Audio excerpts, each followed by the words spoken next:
Chers amis, bonjour. Donc c'est toujours un plaisir, un honneur de venir à l'Yeshiva Yeshua Yosef et de voir des visages aussi souriants, aussi lumineux que des Bachorei Yeshivot, Bachorei Yeshiva. Alors, notre parachat Emor. Parachat Emor, elle va essentiellement parler de l'avoda des Kohanim.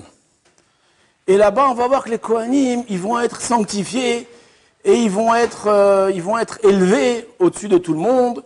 Et Akadosh Baruch Hu va leur confier un rôle, donc de servir dans le Beth Amikdash, dans le Mishkan à l'époque. Et ils vont avoir aussi une vie beaucoup plus, alors pour dire un mot joli, plus ascète. Ça se dit en français comme ça? Plus, ça veut dire quoi? Bon, tu regardes dans le dictionnaire. D'avoir une vie beaucoup plus spirituelle. Les Kohanim, comme les Lévim, n'avaient pas de part en Eretz Israël. D'accord? Donc ils devaient être nourris par le peuple.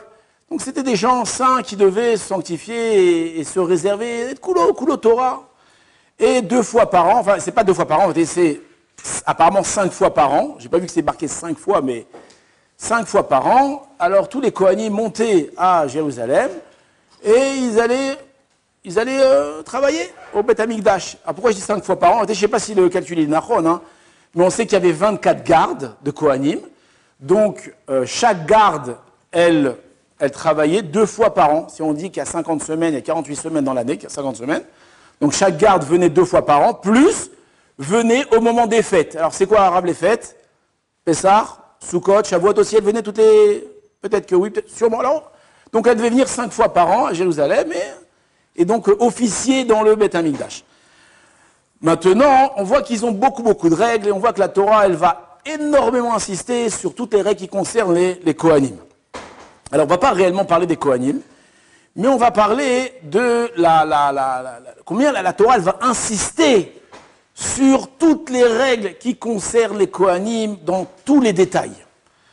Pourquoi? Alors, bien évidemment, parce qu'ils avaient un travail qui était très exigeant. Il y avait beaucoup d'halachot. Quand vous étudiez les Masertot, Zvachim, Menachot, tout ça, vous voyez qu'il y avait un travail incroyable et tout était très minutieux, très détaillé. Mais il y a une autre raison à cela, c'est que un petit peu avant, il y a eu un épisode tragique pendant l'inauguration du Mishkan. Qu'est-ce qui s'est passé? Donc, on inaugure le Mishkan, et là, il y a Nadav et Avihu, qui étaient les fils de Aaron, vont faire quelque chose, ou bien ont fait quelque chose, et à cause de ce qu'ils ont fait, alors ils vont mourir en plein milieu du service. Et donc ça va être un drame terrible. Aaron va avoir un comportement incroyable, où il va y être d'homme à Aaron, il va rien dire, il va accepter le jugement. Et bon, c'était vraiment un drame. Le jour de l'inauguration du Mishkan, Nadav, Avihu, ils vont comme ça disparaître, ils vont quitter ce monde. Alors là-bas, Chazal demande pourquoi, qu'est-ce qu'ils ont fait de mal. Alors il y a plusieurs raisons, mais même vous voyez dans Chazal, il y a 4, 5, 6, 7 raisons. Pourquoi, qu'est-ce qu'ils ont fait de mal, pourquoi ils ont été punis. Maintenant, une raison que la Torah leur ramène, c'est quoi?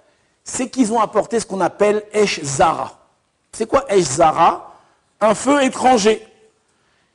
Qu'est-ce que ça veut dire un feu étranger? Alors officiellement, le feu étranger, c'est que le feu devait descendre du ciel pour consumer les sacrifices, et eux, ils ont apporté un feu qui était à eux.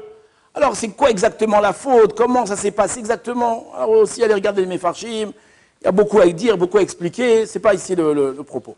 Mais on voit le Inyan de Esh Zara. Esh Zara, ça veut dire que vous avez fait quelque chose qu'on ne vous a pas demandé. Et ça, vous avez été puni.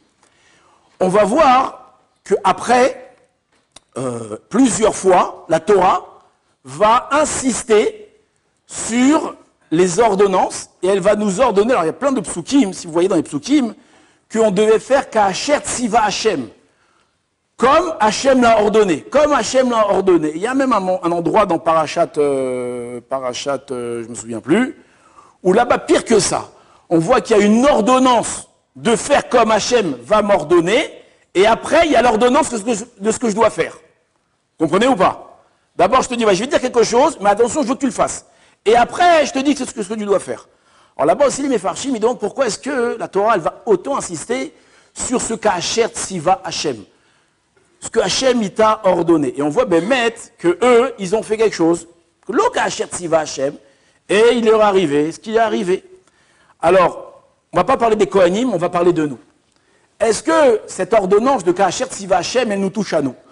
Alors en réalité, lorsque vous lisez un petit peu dans les livres de Moussar, les Mefarshim, vous voyez que cette idée, en réalité, elle est ramenée dans plein d'endroits et un peu d'une façon différente ou d'une facette différente de ce Ka'asher Tziva Hachem. Alors il y a pour tous les goûts, ici je vous en ai sélectionné 4, d'accord, que j'ai vu écrits dans des livres. Donc j'invente rien. Bon, il y en a un ou deux qu'il n'y a pas besoin qu'ils soient écrits dans les livres, c'est des choses qui sont évidentes, mais on voit que les Balamoussar, les Rabbanim, ils ont tenu à nous le dire. La première chose, Ka'asher Tziva Hachem, ça veut dire que tu dois servir Hachem, tu dois accomplir la Torah comme Hachem il t'a ordonné. Et pas comme quoi? Pas comme, alors on va se moquer un petit peu, c'est pour qu'on comprenne, on n'est pas mieux, on va voir qu'on n'est pas mieux non plus. C'est qu'il y a des gens que, bon, ils font la Torah à leur sauce. C'est quoi la Torah à leur sauce? C'est que, voilà, moi, ça suffit. Qu'est-ce que t'es religieux? Moi, je suis un peu religieux. Ah bon, qu'est-ce que tu fais? Bah, moi, je fais ça. Qu'est-ce que tu fais Shabbat? Non, Shabbat, je travaille pas. Mais qu'est-ce que tu fais? Ah, Shabbat, je vais à la plage, je vais laver ma voiture, ça suffit, c'est bien.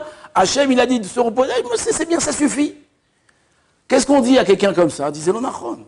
Tu ne dois pas servir Hachem comme toi, tu comprends que tu dois le servir.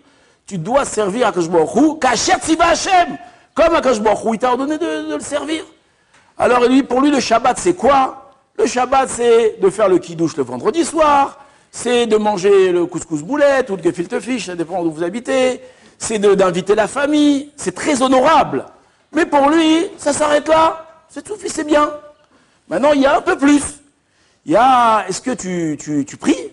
Il dit, bien sûr, je prie. Qu'est-ce que tu fais? Eh bien, le matin, je mets les tefilines et... Si c'est tout, oui, ça suffit, c'est bien, ça me suffit, c'est bien. Mais c'est Ka'asher Tziva Hachem, c'est ça que je m'en a demandé que tu fasses, c'est comme ça, c'est bien.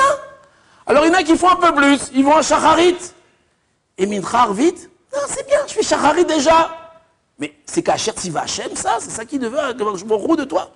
Alors, on peut monter le niveau et trouver toujours des gens qui vont faire toujours plus, jusqu'à qu'on va arriver, Bémet à nous, d'accord? Est-ce que tout ce qu'on fait tous les jours, c'est Ka'asher Tziva Hachem?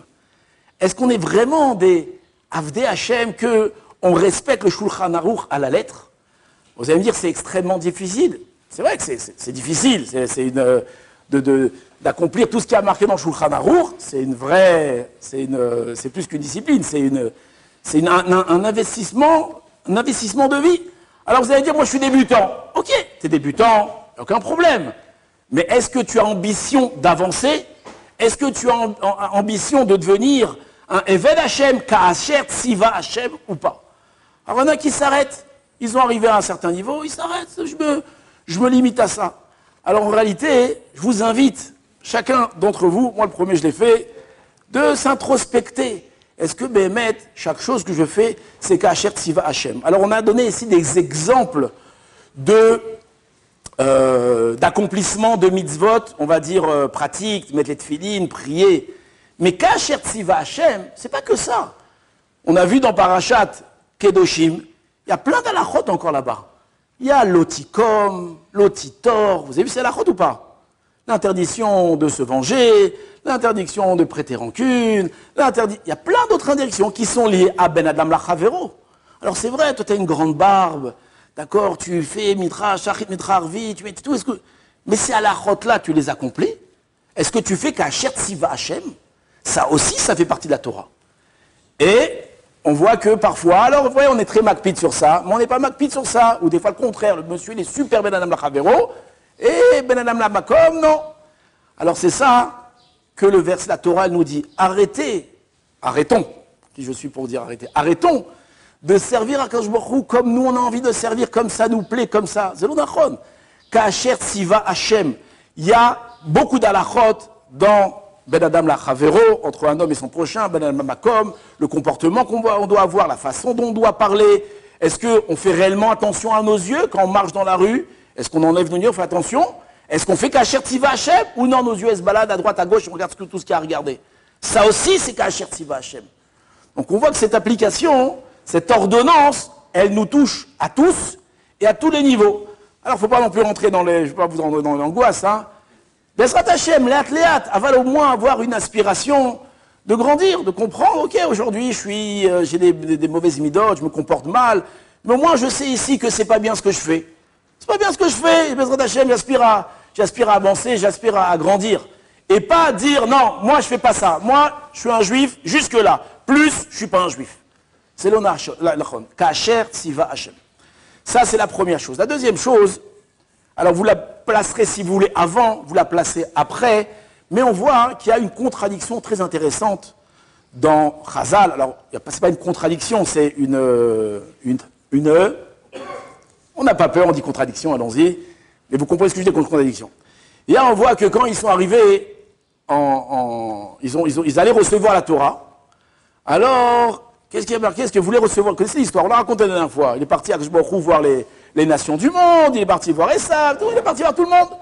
Il a demandé à Israël de recevoir la Torah. Qu'est-ce qu'ils ont dit? Vous vous rappelez ou pas ce qu'ils ont dit?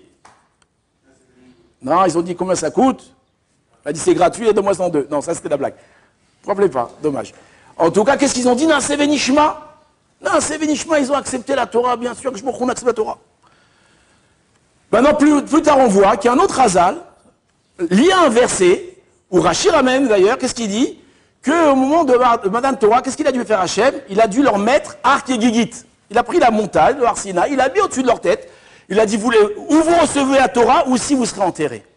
Alors qu'est-ce que ça veut dire? Il a pris la montagne. Est-ce qu'il a vraiment pris la montagne? Alors on peut aussi comprendre comme on veut. Et mes Koubalim, ils ont une façon de comprendre. Le Ramchal, il y a une façon de comprendre. L'homme est chané. Mais on voit là-bas qu'on a dû les forcer. Alors on ne comprend pas. D'un côté, on voit, ils ont dit, Naaseh Venishma, tout ce que tu nous dis, on fait Hachem. Et d'un autre côté, on voit qu'on a dû les forcer. Alors comment on s'arrange avec cette contradiction? Là-bas, il y a un Tosfot très connu, où il dit que quand ils ont dit Naaseh Venishma, quand ils ont accepté la Torah, ils croyaient que c'était quoi? Torah chez Birtab, la Torah écrite. Et quand Hachem, il a dit, attendez, c'est pas seulement le Chabish Torah, qu'est-ce qu'il fait? Il est venu avec le chaste, vous voyez, le chaste, là, le Haskol, en plus, c'est 80 volumes. Il est venu avec 4, il y a aussi ça. Vas-y, non, ça on peut pas. Ça, on veut bien Torah chez Birta, Torah chez Alpé, on peut pas, c'est trop. Et là, il a dû les forcer. Alors, la question qu'on pose, il y a plein de questions, on dit quoi? Vous acceptez la Torah écrite sans la Torah orale, mais la Torah écrite sans la Torah orale, elle veut rien. Qu'est-ce qu'on est des réformistes, nous? Qu'est-ce qu'on est? On est des... Ça veut rien dire. Torah écrite sans Torah orale. Alors, quand ils ont accepté la Torah écrite, qu'est-ce qu'ils ont accepté? Vous comprenez la question ou pas? Quand ils ont dit, on accepte, d'accord? Ils ont vu ne pas tuer, on accepte la Torah écrite. Mais vous comprenez que les halachot sont plus complexes que ça. Donc, votre acceptation, ça se dit acceptation? Ouais, en personne ne contredit, ça va. C'était accepter quoi? Je ne sais pas si vous comprenez ma question. La Torah orale, la Torah écrite sans la Torah orale, elle ne veut rien dire. Elle ne veut rien dire, oui ou non? Donc quand vous acceptez la Torah écrite, vous acceptez quoi? Si je te dis dans la Torah écrite, il y a marqué, par exemple, sur les tzitzit, tu dois la mettre, non, tu dois mettre des franges au coin de tes habits. C'est quoi des franges au coin de mes habits? C'est le blouson de Johnny Hallyday. Vous vous rappelez de Johnny Hallyday? Il avait un blouson avec des franges. C'est ça le blouson, des franges à mes habits. C'est quoi des franges à mes habits?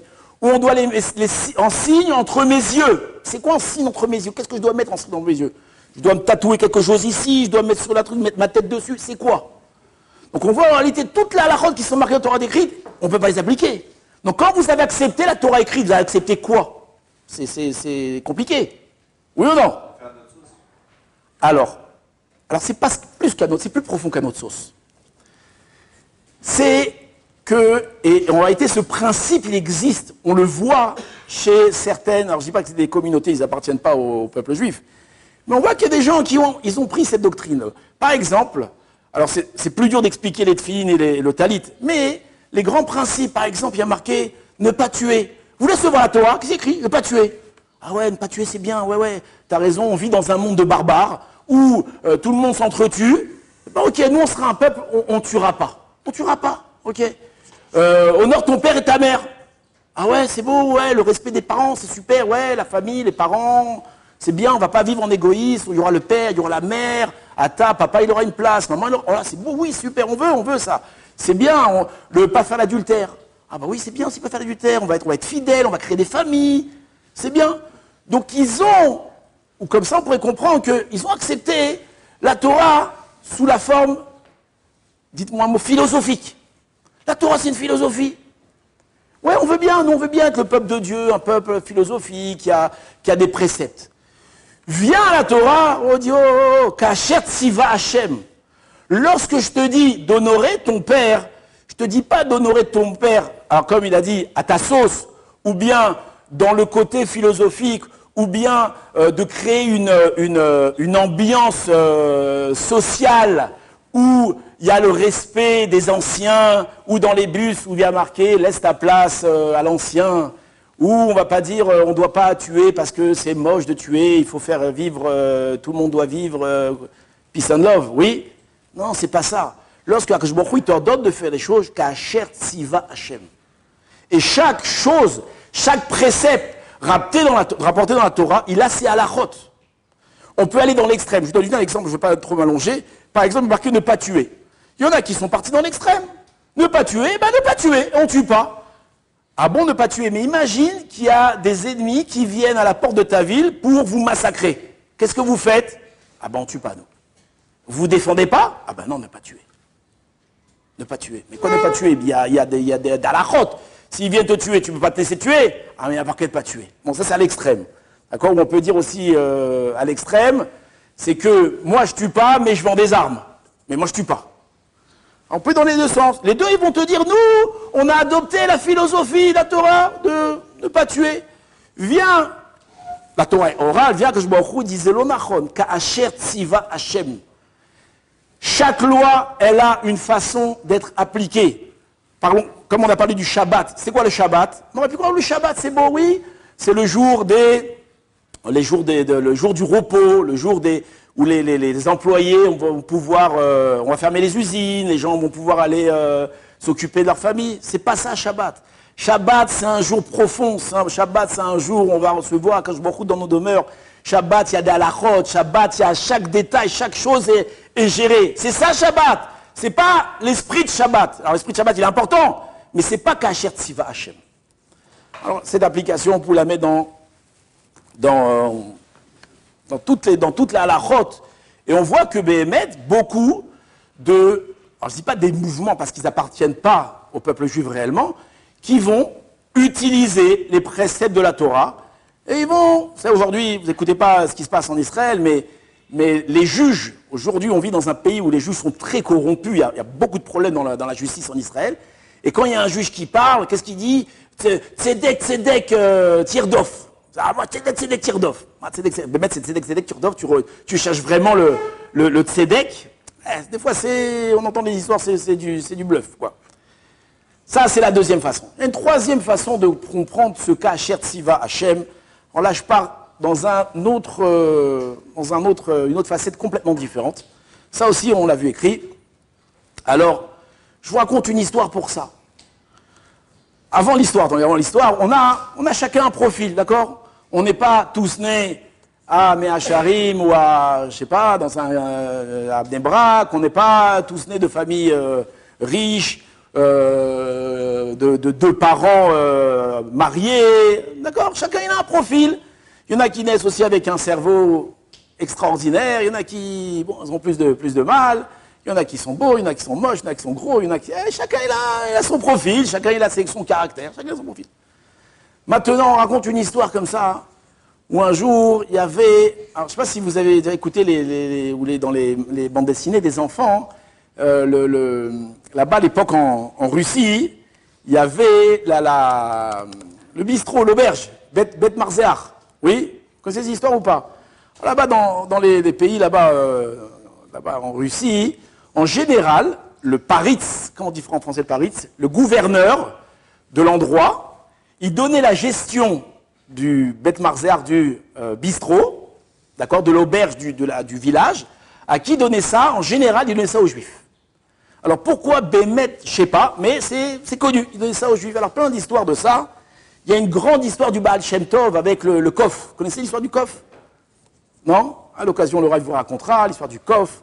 En tout cas, lui là-bas, le héros, je ne sais pas comment il s'appelait, Moshke il s'appelait peut-être. Alors lui aussi, il avait un bête marzéar, que c'était un paritz, un gouverneur qui lui avait donné. Une très jolie histoire là-bas.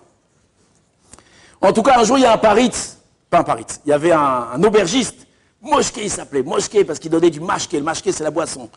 Donc les poivreaux, ils rentraient dans son bistrot, et ils disaient Moshke, t'as vu là nous mashke, d'accord, ça rimait bien, amène-nous à boire. Et un jour, le pauvre Moshke, il était face à un rébé. Le rébé, il est venu voir. Lui. Comment ça va, Moshke? Il dit, ah, ça va très très mal, Arabe, j'en peux plus, j'en peux plus. Il dit, pourquoi j'en peux plus? Il dit, mais toute la journée, je suis dans le bistrot et je m'occupe d'ivrognes qui viennent boire du matin au soir. Ils vomissent, ils se roulent par terre. Ils disent ils ont des discussions très très basses. Ils disent des gros mots, ils se bagarrent. Et moi, je dois ramasser leur vomi. Je dois toute la journée dans cette ambiance. J'ai pas un moment pour prier comme il faut. J'ai pas un moment pour étudier comme il faut. À peine j'arrive à étudier, à peine j'arrive. Et je souffle le martyr. C'est très très difficile. La position dans laquelle je suis, elle est très difficile. Comprenez aussi qu'à cette époque, les Juifs, la parnasse, était difficile. Quand tu avais une place comme ça, c'est pas une place que tu abandonnais facilement. Et donc il se plaint chez le rébé. Et le rébé, il lui dit, ah, toi, Moshke, je sais ce que tu as envie, toi. Toi, tu as envie de te lever le matin, d'aller au mikvé, et après d'aller faire la tfila tranquillement, de fumer une cigarette, boire un café, discuter un peu avec tes amis, après le beth midrash, avec une bonne chavurta, écouter le Rav parler, étudier comme ça la Torah, et avoir une bonne parnassa, et être tranquille dans la vie. Hein? C'est ça que tu as envie, Moshke. Et là, Moshke, les yeux, il s'ouvrent, il dit oui, c'est exactement ça que je... Si j'avais ça, ouais, mais oui, c'est ça que je veux. Alors le rébé, il dit, écoute, ça s'appelle un malach, ça s'appelle un ange. Et le bon Dieu, dans le ciel, il en a plein. Il n'en a plus besoin, il n'en a pas, il en a trop. Mais par contre, des moshkés, il n'en a pas beaucoup. Des moshkés qui sont dans la situation dans laquelle tu es, et que malgré tout, ils s'efforcent d'être des bons juifs, alors ça, il n'en a pas beaucoup. Et c'est ça qu'il veut à Kadosh Baruch Hu. Et c'est ça qu'Asher Tziva Hashem, que ça signifie que des fois, on se dit, mais moi, je ne peux pas étudier la Torah, pourquoi? Je ne peux pas, je travaille. Il faut bien que je nourrisse la famille, j'ai pas de temps. Ou bien, j'ai pas de tête. Ou bien, ma femme, elle me laisse pas. Ma femme, elle, du matin au soir, me demande des trucs. Ou bien, les gosses, ils me laissent pas 5 minutes. Ou bien. On a 1000 prétextes de faire ou de ne pas faire. Ou de ne pas faire. D'accord, pour faire, on n'a pas des... On a 1000 préceptes pour ne pas faire. Viens, Akadosh Baruch Hu, il te dit, mon ami, de servir Akadosh Baruch Hu quand tout va bien, c'est facile. Mais de servir dans la situation dans laquelle tu es. Comme ça, là-bas, le Rambam, il ramène, qui dit, par rapport à l'étude de Torah, que tout le monde, il a un chiyuv d'étudier la Torah. Que tu sois en bonne santé, que tu sois malade, que tu sois riche, pauvre, vieux, jeune, tout le temps. Des Zeka Asher Tziva Hashem. Zeka Asher, ça, c'est là qu'il demande à Akadosh Baruch Hu. Pas, il t'a dit, tu le serviras quand tu pourras. Tu le serviras de la façon dans laquelle tu es. On voit que, quand Moshe Rabbeinu, il est monté au Har Sinaï, Akadosh Baruch Hu lui a dit, enlève les chaussures de tes pieds. Pourquoi? Parce que le sol que tu foules est saint. Après, on voit que Moshe, Hachem, il va lui dire, tu vas aller libérer le Ham Israël. Qu'est-ce qu'il va dire, Moshe? Et je peux pas, et je suis bègue, et il y a mon frère, et toutes sortes de prétextes.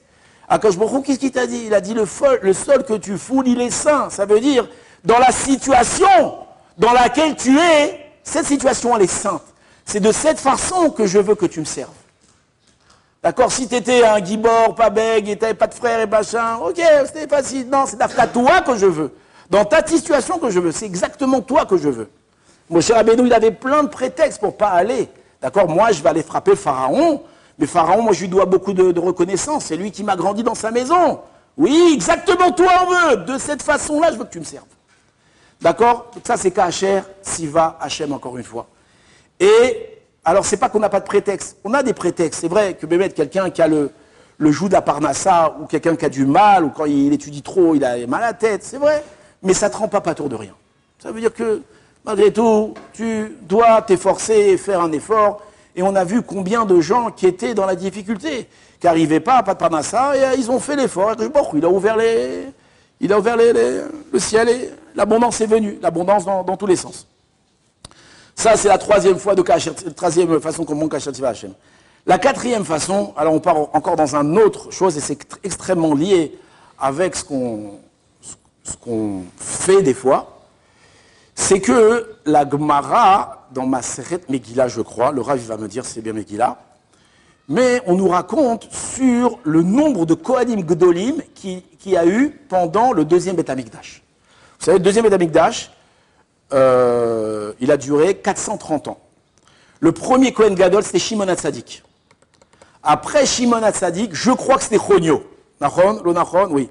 Après, je crois que c'était ou le fils de Chonio ou un autre. En tout cas, dans les premières années, c'était des Kohanim Gdolim de grande importance. Après, on a eu les Hashmonaïm. Les Hashmonaïm aussi étaient des gens... Non, alors, avant les Hashmonaïm, il y a eu un petit bug, on va l'expliquer tout de suite. Après, il y a eu les Hashmonaïm. Et après, les Hashmonaïm vont disparaître, à l'époque de Hérode. Et il va y avoir donc les dernières années du Beth Amikdash. Maintenant, on voit... Alors, si on fait le calcul, j'ai fait une fois le calcul, mais ce qui est étonnant, c'est qu'en 200 ou 300 ans, il y a eu plus de 300 ou 400 Kohanim Gdolim. Vous comprenez? Ça veut dire qu'au lieu qu'un Kohen Gadol, comme Shimon HaTzadik, qui a officié pendant 40 ans, eh ben non, ils officiaient moins qu'un an. Il y a un Tana qu'on voit dans Pirkei Avot là-bas, qui s'appelle Rabbi Yossé Sgan HaKohanim. Rabbi Yossé, c'est Rabbi Chaner Sgan HaKohanim. Pourquoi il s'appelait Sgan HaKohanim? Alors là-bas, les Mefarshim, ils expliquent, c'est qu'à son époque, les Kohanim Gdolim, ils mouraient les uns derrière les autres. Et lui, qu'est-ce qu'il faisait? Il les remplaçait. Et bon, toute sa vie, il était le second du Kohen Gadol. Donc on voit que les Kohanim, ils mouraient les uns derrière les autres. Pourquoi il y a eu des centaines de Kohanim Gdolim?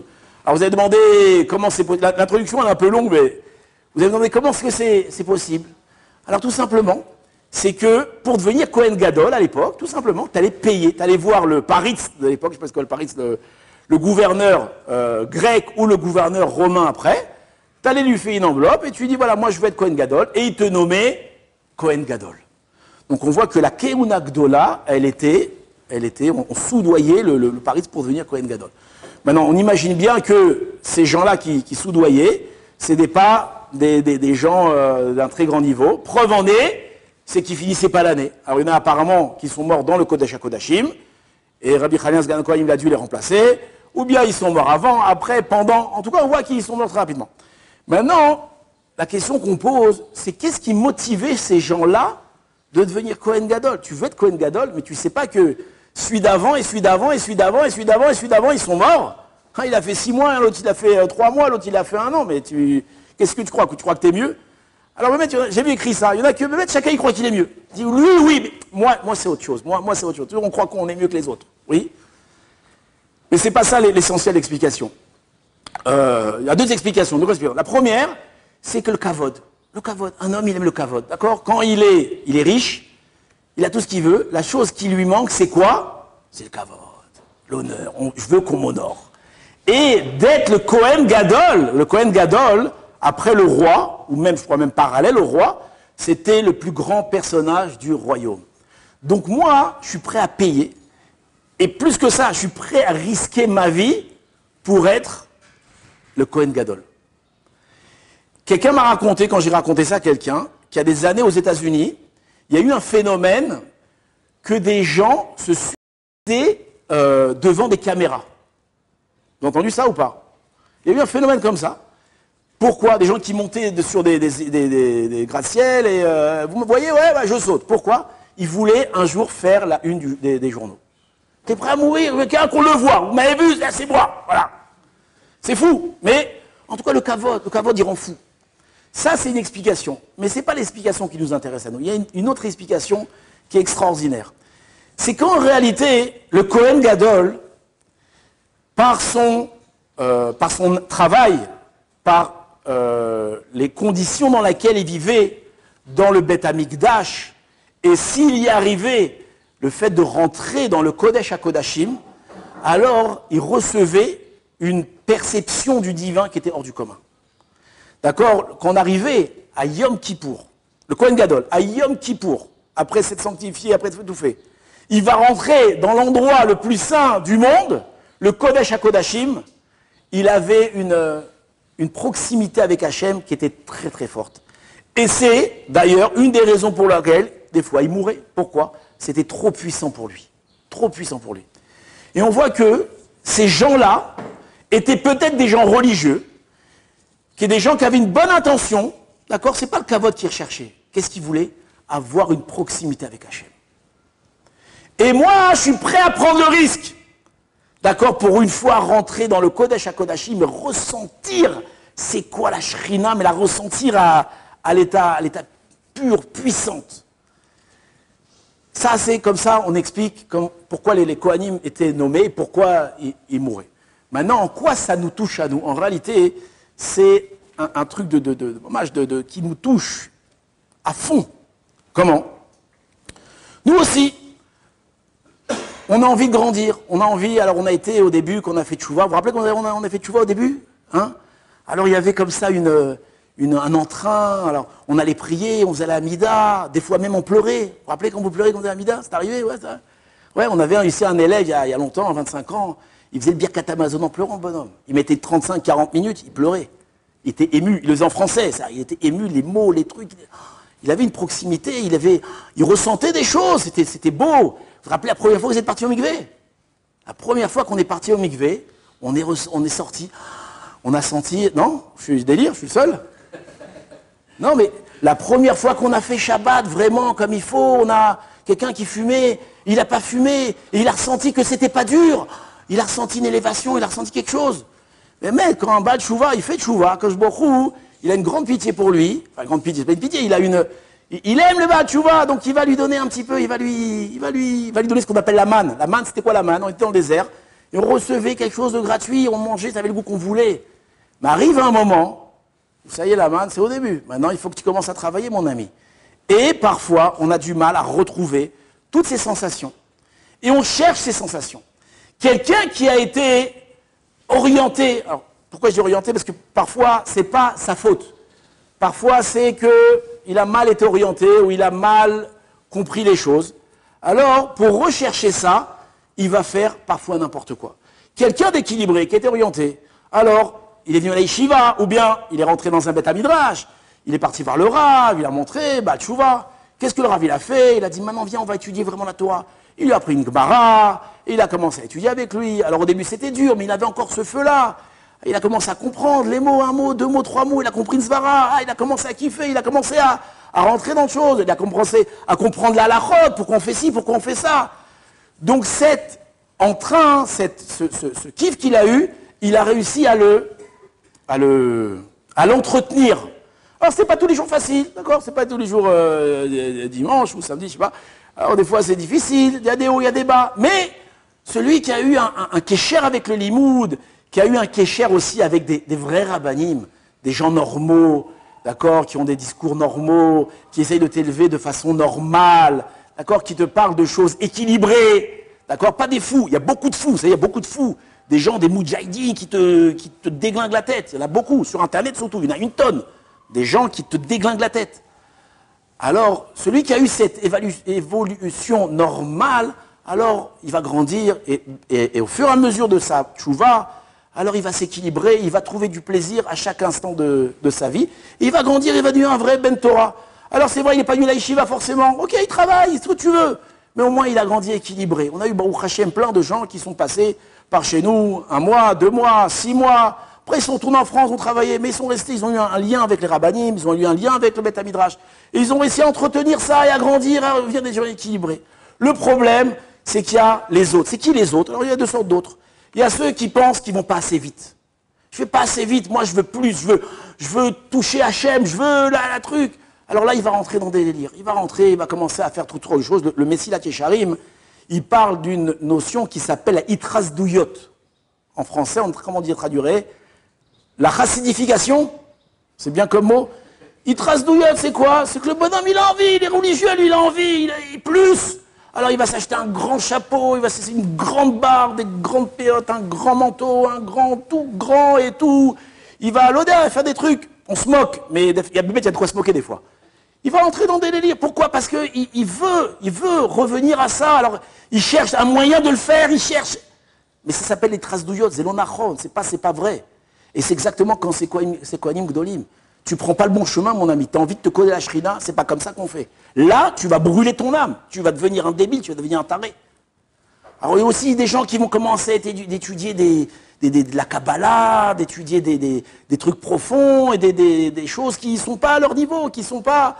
Et plus que ça, ils vont commencer à accomplir des choses.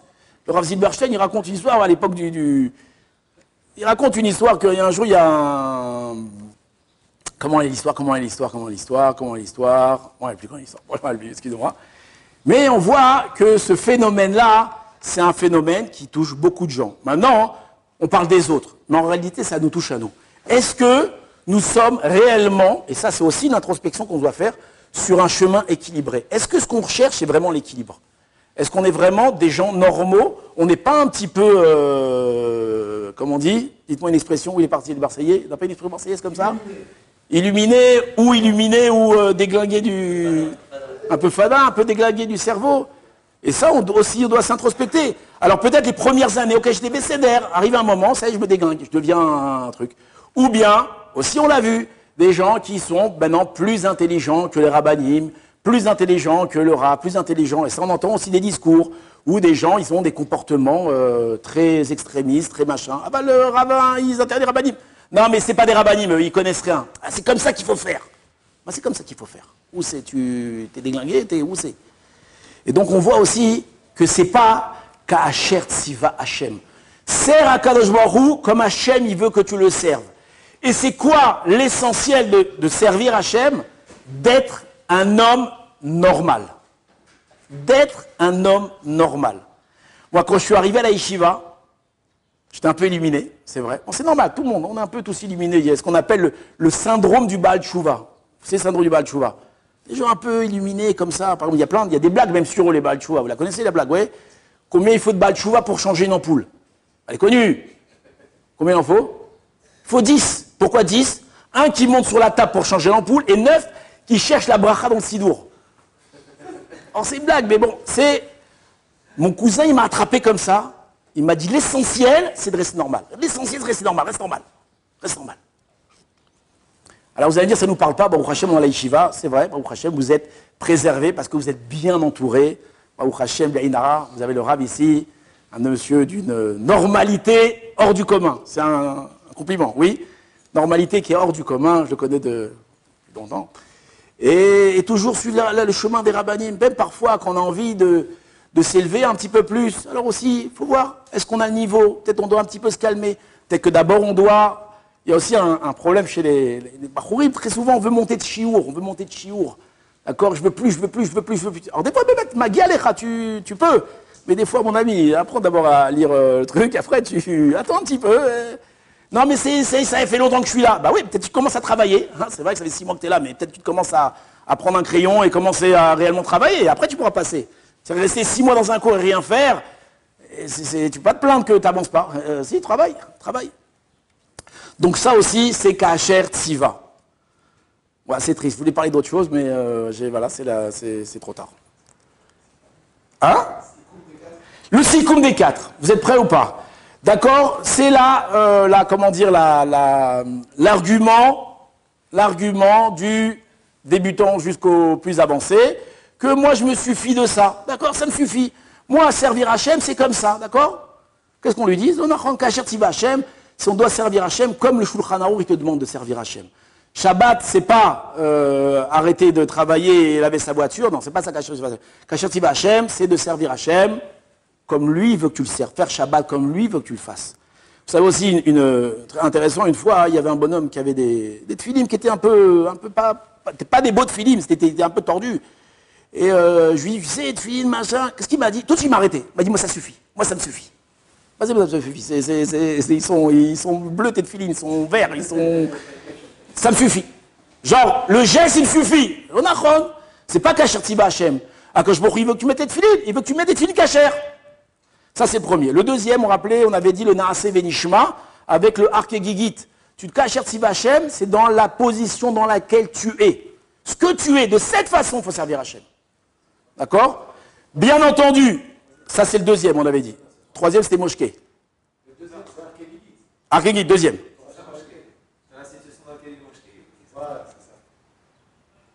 Pardon. Alors, Naaseh Venishma, d'accord. Naaseh Venishma, c'est quoi alors? C'est la façon. Ah oui, d'accord, c'est quoi Naaseh Venishma? J'ai oublié. La philosophie, oui, la philosophie, Naaseh Venishma, de ne pas prendre la Torah comme une philosophie. La Torah, c'est de la halachot.